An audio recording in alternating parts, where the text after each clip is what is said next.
பாருண்டு உடனடியாக கைது பண்ண விடுதலை செய்ய சொந்த இடத்துல கட்டுறதுக்கு நீங்க யாருங்க சொல்றதுக்குன்னு சொல்லி அந்த அவரை விடுதலை செய்ய சொல்லி இந்த கட்டிடத்தை கட்டி கொடுக்க ஏற்பாடுகள் அத்தனையும் செஞ்சது உங்கள் வீட்டு பிள்ளை மாணிக்கம் என்பதை இந்த நேரத்தில் நான் நினைவு கூற கடமைப்பட்டேன். நான் என்ன செய்யலை, நான் 5 வருஷம் சட்டமன்ற உறுப்பினராக இருந்து என்ன செய்யலை, என்னைக்காவது நான் தூங்கியிருக்கேனா, என்னைக்காவது மக்களை சந்திக்காமல் இருக்கான் என்று சிந்தித்து பாருங்கள். இன்னைக்கு இன்னைக்கு இந்த தொகுதியில் நிற்கக்கூடிய 3 முன்னாள் சட்டமன்ற உறுப்பினர்கள் நிற்கிறோம். 2011 இருந்து 2016 வரை திரு கருப்பையா அவர்கள் சட்டமன்ற உறுப்பினர் இருந்தார். 2016 இருந்து 2021 வரை உங்கள் வீட்டு பிள்ளை நான் சட்டமன்ற உறுப்பினர் இருந்திருக்கேன். 2021 இருந்து 2026 வரை திராவிட முன்னேற்ற கழகத்தை சட்டமன்ற உறுப்பினர். யாராவது சொல்லுங்க, நீங்க நின்று கேளுங்க, யாரு இந்த வேலைகள்லாம் செஞ்சிருக்கா? மக்களுக்கு களத்துல இங்க இருக்கிற களத்துல தண்ணி பெருகி நெல்லை அறுத்து இதா கிடைச்சு அவளையும் உடனடியாக அங்கேயே உட்கார்ந்து பெரியவங்களுக்கெல்லாம் தெரியும், அங்கேயே சேர போட்டு உட்கார்ந்து உடனடியாக நேரடி நெல் கொள்முதலை கொண்டு வந்து எல்லா நெல்லையும் ஏற்றி விட்டுட்டு நான் வீட்டுக்கு போனேன். அந்த அளவுக்கு இந்த மக்களுக்கு பணியாற்றிருக்கேன். அந்த நம்பிக்கையில தான் இன்னைக்கு எடப்பாடியார் நான் எவ்வளவோ இது பண்ணி வருத்தப்படுவோம், நீ போ அந்த தொகுதியிலிருந்து வெற்றி பெற்று வா என்று அனுப்பியிருக்கிறார். இன்றைக்கு உங்களை நம்பி என்னை அனுப்பியிருக்கிறார். அதே மாதிரி பள்ளிக்கூடத்தை கட்டி கொடுத்தது நான் எத்தனை சொல்றது. இந்த பகுதிக்காக நான் என்னை உயிரை வெறுத்து அத்தனை திட்டங்களையும் இந்த பகுதியிலே செய்திருக்கின்றேன் என்பதை உங்களுக்கு மகிழ்ச்சியோடு நான் தெரிவிக்கிறேன். ஆனா எனக்கு மனநிறைவு தான்.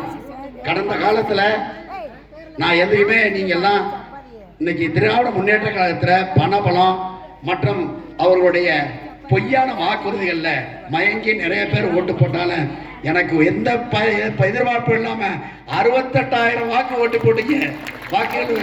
நீங்க வாக்குகள் செலுத்திருந்தீங்க. அது மட்டும் இல்ல, இந்த மேட்டு நேரத்தால நான் கூட வாக்கு வாங்கியிருந்தேன். ஆனா என்னை பேச விடலைங்க. சில பேரை தூண்டி விட்டு தடுத்தாங்க. இருந்தாலும் இந்த மக்கள் நமக்காக உழைத்த பிள்ளை, அதுக்கு வாக்களிக்க வேண்டும் என்று நீங்கள் வாக்களித்து அந்த சூழ்நிலையுமே அதிகமான வாக்குகளை தந்தீர்கள். அதனால தான் நான் இவ்வளவு நேரம் உங்கள்கிட்ட பேசிக்கிட்டு இருக்கேன். தாய்மார்களே, இன்று வருங்காலத்திலே நான் சட்டமன்ற உறுப்பினராக வந்த பின்பு இங்கே தாய்மார்கள் என்னிடத்தில் கேட்டார்கள், ஐயா இங்கே தண்ணி வேணும் அப்படின்னு சொல்லி. நிரந்தரமாக தண்ணீர் குடிநீர் வழங்கப்படும் என்பதை இந்த நேரத்தில் நான் தெரிவித்துக் கொள்ள கடமைப்பட்டிருக்கிறேன். அது போல என்ன சொன்னாங்க, இன்னொரு கோரிக்கை என்ன வச்சாங்க, பஸ் ஸ்டாண்டு நிழல் கூட வந்த உடனே வேலை நீ இடத்தை மட்டும் தாங்க, சட்டமன்ற உறுப்பினர் நிதியிலிருந்து நான் கட்டித்தரேன். பிரமாதமா இந்த ஊருக்கு செய்வதற்கு நான் கடமைப்பட்டிருக்கின்றேன். எனக்காக என்னுடைய உங்கள் வீட்டு பிள்ளை கேட்கிறேன், நம்பிக்கையோடு கேட்கிறேன், எனக்கு இரட்டையில் வாக்களித்து என்னை பெருவாரியான வாக்குகளை வெற்றி பெற செய்ய வேண்டுமால் உங்கள் அனைவருடைய பொற்பாதங்களை தொட்டு கேட்டு, இன்னைக்கு எடப்பாடியார் மீண்டும் தமிழகத்துடைய முதலமைச்சராக வந்த உடனே என்ன சொல்றாருன்னா, ஒவ்வொரு குடும்பத்துக்கும் 10,000 ரூபாய் இந்த 5 ஆண்டு காலம் பட்ட துன்பத்துக்கும் துயரத்துக்கும் நிவாரணமாக வழங்கப்படும் என்று சொல்லி இருக்கிறார். அந்த 10,000 ரூபாயை உங்களிடத்தில் சேர்க்கிறேன் ஒரு வாரத்துக்குள்ள. அதே மாதிரி ஒவ்வொரு குடும்ப தலைவிக்கும் 2,000 ரூபாய் எந்த பாரபட்சம் இல்லாமல் அனைவருக்கும் வழங்கப்படும் என்பதை இந்த நேரத்தில் தெரிவித்துக் கொள்ள கடமைப்பட்டிருக்கின்றேன். முதியோருடைய உதவித்தொகை 1,200 இருந்து 2,000 உயர்த்தி வழங்கப்படும் என்பதை இந்த நேரத்தில் சொல்லிக்கொண்டு, எல்லாரும் பிரதானமா கேட்டீங்க 100 நாள் வேலை திட்டம், இது பேரூராட்சி பகுதியினால வரேன்.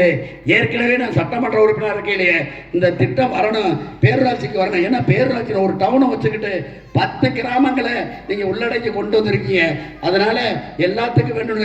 முதல் கோரிக்கை சட்டமன்றத்திலே பேரூராட்சிகளுக்கு இந்த 100 நாள் திட்டம் 150 நாள உயர்த்தோடு பேரூராட்சிக்கு வர வேண்டும் என்று அந்த திட்டத்தை பெற்றுத் தருவதற்கு 100% உங்களுக்காக உங்கள் வீட்டு பிள்ளையாக போராடுவேன் என்று சொல்லி இந்த நல்ல வாய்ப்புக்கு நன்றி கூறி, இந்த சிறப்பான வரவேற்பை தந்திருக்கக்கூடிய மரியாதைக்குரிய நம்முடைய பேரூர் கழகத்துடைய ஆற்றல்மிக்க செயலாளர், பேரூர் நம்முடைய அருமை சகோதரர், இங்கே இந்த பகுதியுடைய கவுன்சிலர் அருமை அண்ணன் அவர்களுக்கும் மற்றும் இங்கே வருகின்றிருக்கக்கூடிய அசோகன் அண்ணன், பேரூராட்சியுடைய கவுன்சிலர் அசோக் அவர்களுக்கும் அவருடைய துணைவியார் இங்கே கவுன்சிலர் இருக்கிறாங்க. சூர்யா அசோக் அவர்களுக்கும், தியாகராஜன் அவர்களுக்கும், முன்னாள் மகாலிங்கம் அவர்களுக்கும், சதீஸ்வரன் அவர்களுக்கும், சோனை அவர்களுக்கும், சதீஷ் மகன் சரவணன் அவர்களுக்கும், நாகேந்திரன் அவர்களுக்கும், பாலாஜி அவர்களுக்கும், மருதப்பன் அவர்களுக்கும், MKP பாண்டியன் அவர்களுக்கும், சோலைராஜன் அவர்களுக்கும், பிச்சைமணி அவர்களுக்கும், சேகர் அவர்களுக்கும், ஐயர் என்ற மூர்த்தி அவர்களுக்கும், சின்னசாமி அவர்களுக்கும், கணேசன் அவர்களுக்கும், காளி அவர்களுக்கும், பிஜேபி